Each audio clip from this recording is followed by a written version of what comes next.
శ్రీమద్ రామాయణము మొదటి సర్గ. వాల్మీకి మహర్షి దేవర్షి నారదుడిని ఇలా అడిగాడు.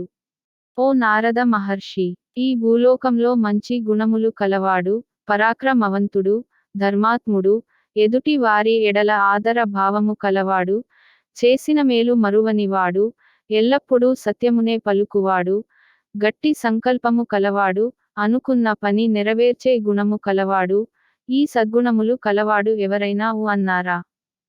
అంతేకాదు, మంచి నడవడి కలవాడు, సర్వభూతములయందు ప్రీతి కలవాడు, అన్ని విద్యలు నేర్చినవాడు, తనకు అసాధ్యము అంటూ లేదు అని నిరూపించినవాడు, ఎల్లప్పుడూ ఆనందంతో తొణికిసలాడేవాడు.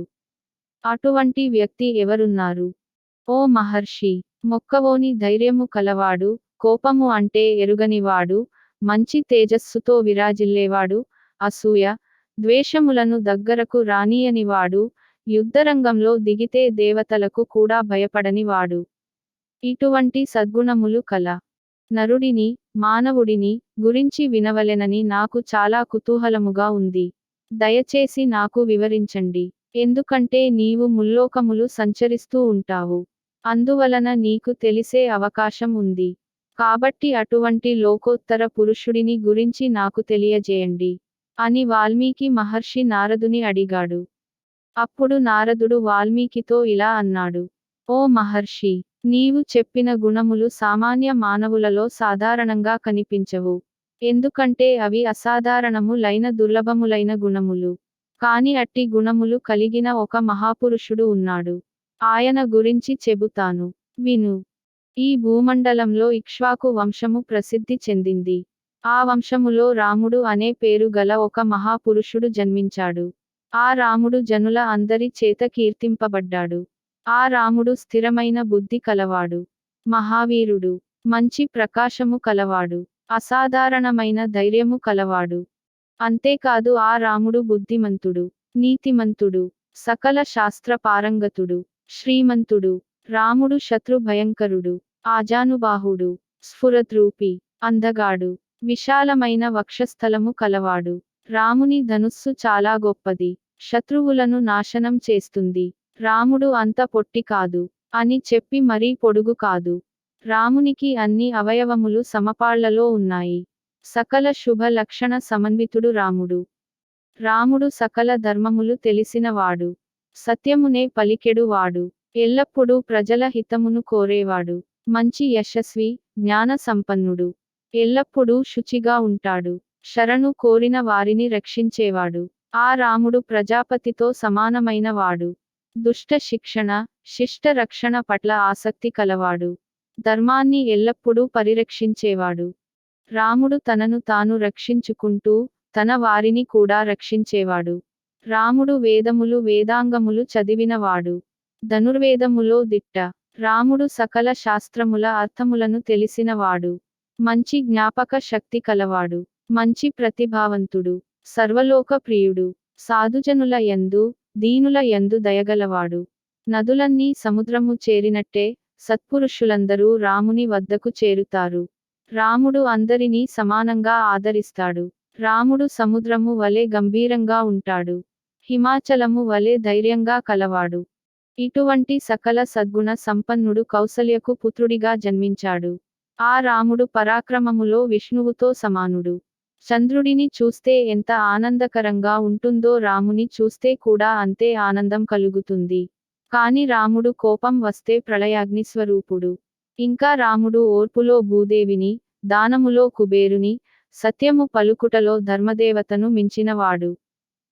అటువంటి రామునికి తండ్రి దశరథుడు.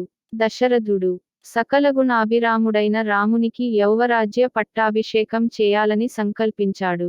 ఇది దశరథుని భార్య అయిన కైకకు నచ్చలేదు. ఆ సమయంలో ఆమె దశరథుని తనకు పూర్వము ఇస్తానన్న 2 వరములు ఇమ్మని కోరింది.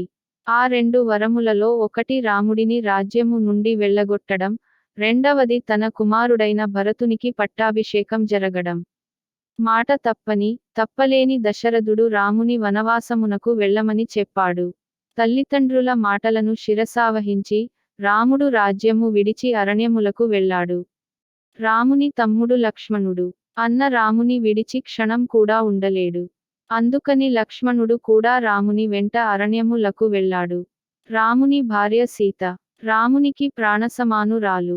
ఆమె జనక మహారాజు కుమార్తె. సర్వలక్షణ సంపన్న. నారీలోకములో ఓ అత్తమురాలు. చంద్రుని అనుసరించి రోహిణి ఉన్నట్టుగా రాముని విడిచి ఉండలేక సీత కూడా రాముని వెంట అడవులకు వెళ్ళింది. రాముడు, లక్ష్మణుడు సీత అడవులకు వెళుతుంటే అయోధ్య ప్రజలు రామునితో పాటు గంగానది దాకా వచ్చారు. తరువాత రాముని ఆదేశము మేరకు అయోధ్యకు మరలిపోయారు. రాముడు, సీత, లక్ష్మణుడు ఆ రాత్రికి శృంగిబేరపురములో ఉన్న గుహుడు అనే నిషాదుడిని కలుసుకున్నారు. తరువాత రాముడు తన సారథిని రథమును వెనక్కు తీసుకొని వెళ్ళమని పంపివేశాడు. మరునాడు వారు గంగానదిని దాటారు. ఒక వనము నుండి మరొక వనమునకు పోతూ భారద్వాజ మహర్షి ఆదేశము మేరకు చిత్రకూటము అను ప్రదేశమునకు చేరుకున్నారు. అక్కడ ఒక పర్ణశాలను నిర్మించుకున్నారు. అక్కడ ఏ చీకు చింతా లేకుండా హాయిగా నివసిస్తున్నారు. ఇక్కడ అయోధ్యలో ఉన్న దశరథుడు పుత్రవియోగము తట్టుకోలేక స్వర్గస్థుడయ్యాడు. దశరథుని మరణం తరువాత భరతుని రాజ్యాభిషిక్తుని కమ్మని వశిష్ఠుడు మొదలగు వారు కోరారు. కాని భరతుడు ఒప్పుకొనలేదు. రాముని ఆజ్ఞ కొరకు భరతుడు రాముడు ఉన్న చోటికి వెళ్ళాడు. రామునికి తండ్రి మరణ వార్త తెలిపి తిరిగి అయోధ్యకు వచ్చి రాజ్యము స్వీకరించమని కోరాడు. ధర్మాత్ముడైన రాముడు తండ్రి ఆజ్ఞ పాలించడం తన ధర్మమని రాజ్యపాలనకు ఒప్పుకొనలేదు. రాముడు తన పాదుకలను భరతునికి ఇచ్చాడు. తనకు బదులుగా సింహాసనము మీద వాటిని ఉంచమన్నాడు. తగు మాటలు చెప్పి భరతుని వెనక్కు పంపివేశాడు. భరతుడు రామ పాదుకలను భక్తితో స్వీకరించి అయోధ్య వెలుపల ఉన్న నంది గ్రామమునకు వెళ్ళాడు. అక్కడు రాముని పాదుకలను ఉంచాడు. రాముని ఆగమనమును కోరుకుంటూ అక్కడి నుండి రాజ్యపాలన సాగించాడు. తరువాత రాముడు దండకారణ్యము ప్రవేశించాడు.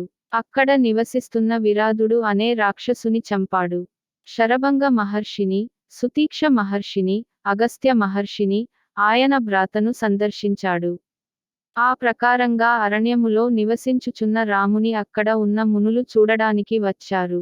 తమకు రాక్షస బాధ ఎక్కువగా అన్నదని ఆ రాక్షసులను సంహరించి తమకు రక్షణ కల్పించమని రాముని కోరారు. తాను రాక్షస సంహారము చేస్తాను అని రాముడు ఆ ఋషులకు మాట ఇచ్చాడు. ఆ దండకారణ్యములో రావణుని సేనలు ఉన్నాయి. రావణుని చెల్లెలు పేరు శూర్పణఖ. ఆమె కామరూపిణి. ఆమె రాముని కామించింది. రాముడు ఆమె ముక్కు చెవులు కోసి విరూపిగా చేశాడు. శూర్పణఖ వెళ్లి రావణుని సైన్యాధిపతులైన ఖర, దూషణ, త్రిశిరులకు తనకు జరిగిన అవమానము గురించి చెప్పింది. వారందరూ రాముని మీదికి యుద్ధానికి వచ్చారు. రాముడు వారితో యుద్ధము చేసి వారినందరినీ సంహరించాడు. ఆ ప్రకారంగా రాముడు తాను దండకారణ్యములో ఉన్నప్పుడు జనస్థానములో నివసించుచున్న రాక్షసులను 14,000 మందిని సంహరించాడు. ఈ వార్త రావణాసురుడికి తెలిసింది. అతనికి కోపం వచ్చింది. తనకు సాయం చేయమని మారీచుడు అనే రాక్షసు కోరాడు. కాని మారీచుడు ఒప్పుకొనలేదు. ఖర, దూషణాది రాక్షసవీరులను సంహరించిన రాముడు వంటి మహావీరునితో వైరము పెట్టుకోవద్దని హితవు చెప్పాడు. కాని రావణుడు వినలేదు. మారీచుని బలవంతంగా ఒప్పించాడు. మారీచుని వెంటబెట్టుకొని రావణుడు రాముడు ఉండే ఆశ్రమమునకు వెళ్ళాడు. మారీచుని సాయముతో రాముని, లక్ష్మణుని దూరంగా పంపాడు. మాయోపాయంతో రావణుడు సీతను అపహరించాడు. అడ్డు వచ్చిన జటాయువును చంపాడు. రామలక్ష్మణులు ఆశ్రమమునకు తిరిగి వచ్చారు. సీత కనపడలేదు. సీతను వెదుకుతుంటే జటాయువు కనిపించాడు. సీతను రావణుడు అపహరించాడు అని తెలుసుకున్నారు. జటాయువుకు దహన సంస్కారములు చేశారు. తరువాత సీతను వెదుకుతూ అడవిలో తిరుగుతున్నారు. కబంధుడు అనే రాక్షసుని చూచారు. తమకు అపకారము చేయబోయిన కబంధుని చంపి అతనికి శాపవిముక్తి కలిగించారు. కబంధుడు వారిని శబరి ఆశ్రమమునకు వెళ్ళమని చెప్పాడు. కబంధుని శరీరమునకు అంత్యక్రియలు చేశారు రామలక్ష్మణులు. తరువాత వారు శబరి ఆశ్రమమునకు వెళ్లారు. శబరి వారిని పూజించింది. తరువాత వారు పంపా తీరమునకు వెళ్లారు. అక్కడ హనుమంతుని చూచారు. వానర రాజైన సుగ్రీవునితో స్నేహము చేశారు. రాముడు తన గురించి సీతాపహరణము గురించి సుగ్రీవునికి చెప్పాడు. సుగ్రీవుడు తనకు, తన అన్న వాలికి ఉన్న వైరము గురించి రామునికి చెప్పాడు. రాముడు వాలిని చంపుతానని ప్రతిజ్ఞ చేశాడు. కాని రాముడు వాలిని చంపగలడా అని సుగ్రీవునికి అనుమానము కలిగింది. అంతకు పూర్వము వాలి చేతిలో చచ్చిన దుందుభి అనే రాక్షసుని శరీరమును రాముడికి చూపాడు. రాముడు ఆ రాక్షసుని శరీరమును తన కాలి గోటితో 10 యోజనములు దూరంగా పడేటట్టు విసిరివేశాడు. ఒకే బాణంతో 7 మద్దిచెట్లను కూల్చాడు. అప్పుడు సుగ్రీవునికి రాముని మీద నమ్మకం కుదిరింది. రాముని వెంట తీసుకొని వాలి ఉన్న గుహ వద్దకు వెళ్ళాడు. సుగ్రీవుడు బయట ఉండి సుగ్రీవుడు గట్టిగా అరిచాడు. ఆ అరుపు విని వాలి బయటకు వచ్చాడు. వాలి భార్య తార వాలిని యుద్ధమునకు వెళ్ళ వద్దని వారించింది. కాని వాలి వినలేదు.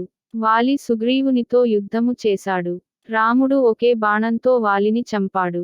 సుగ్రీవుని వానర రాజ్యమునకు పట్టాభిషిక్తుని చేశాడు. తరువాత సుగ్రీవుడు సీతాదేవిని వెదుకుటకు వానరులను నలుదిక్కులకు పంపాడు.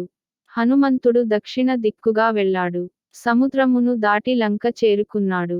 అశోకవనంలో రాముని కొరకు శోకించుచున్న సీతను చూచాడు. హనుమంతుడు సీతను కలుసుకున్నాడు. రాముడు ఇచ్చిన ఉంగరమును గుర్తుగా చూపించాడు. రామ సుగ్రీవుల మైత్రి గురించి చెప్పాడు. తరువాత హనుమంతుడు అశోకవనము యొక్క తోరణ ద్వారమును ధ్వంసము చేశాడు. తనను పట్టుకోబోయిన రావణుని సేనాపతులను 5గురిని చంపాడు. అక్షకుమారుని చంపాడు. తుదకు బంధింపబడ్డాడు.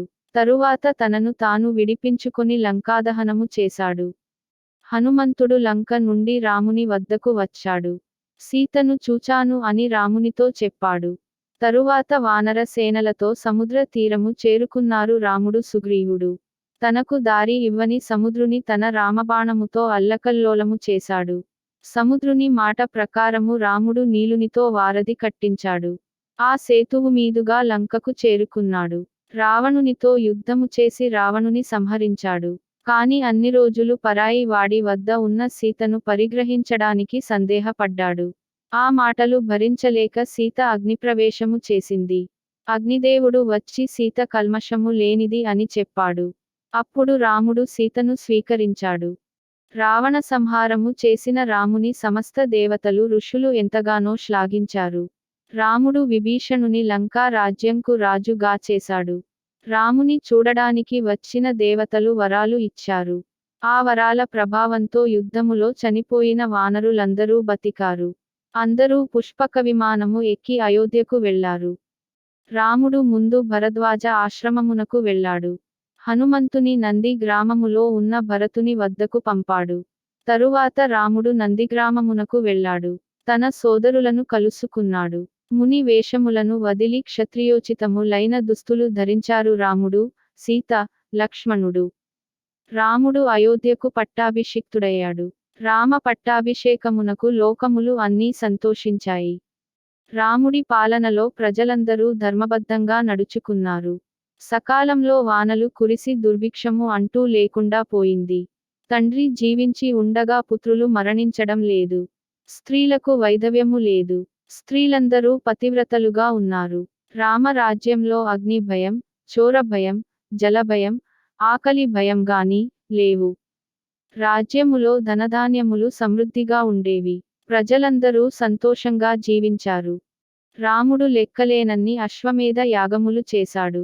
లక్షల కొలది గోవులను బ్రాహ్మణులకు దానంగా ఇచ్చాడు. రామ రాజ్యములో ధనధాన్యములు సమృద్ధిగా ఉండేవి. ప్రజలందరూ సంతోషంగా జీవించారు. రాముడు లెక్కలేనన్ని అశ్వమేధ యాగములు చేశాడు. లక్షల కొలది గోవులను బ్రాహ్మణులకు దానంగా ఇచ్చాడు. రామ రాజ్యములో 14 వర్ణముల వారు తమ తమ పనులను సక్రమంగా చేసుకుంటూ సంతోషంగా జీవించారు. ఆ ప్రకారంగా రాముడు 11,000 సంవత్సరములు రాజ్యపాలన చేసి తుదకు బ్రహ్మలోకము చేరుకున్నాడు. ఈ రామ చరిత్ర అతి పవిత్రమైనది. సమస్త పాపములను నాశనం చేస్తుంది. పుణ్యములను కలుగజేస్తుంది. ఈ రామ కథ వేదసమ్మతము. ఈ రామ చరిత్రను చదివిన వారికి సమస్త పాపములు తొలగిపోతాయి. వారికి ఆయువు వృద్ధి చెందుతుంది. పుత్రపౌత్రాదులతో సకల సుఖములు అనుభవిస్తారు. తరువాత స్వర్గలోకము చేరుకుంటారు. ఈ రామాయణము చదివిన బ్రాహ్మణులు అన్ని విద్యలలో ప్రావీణ్యులవుతారు. క్షత్రియులకు రాజ్యప్రాప్తి కలుగుతుంది. వైశ్యులకు వ్యాపారాభివృద్ధి కలుగుతుంది.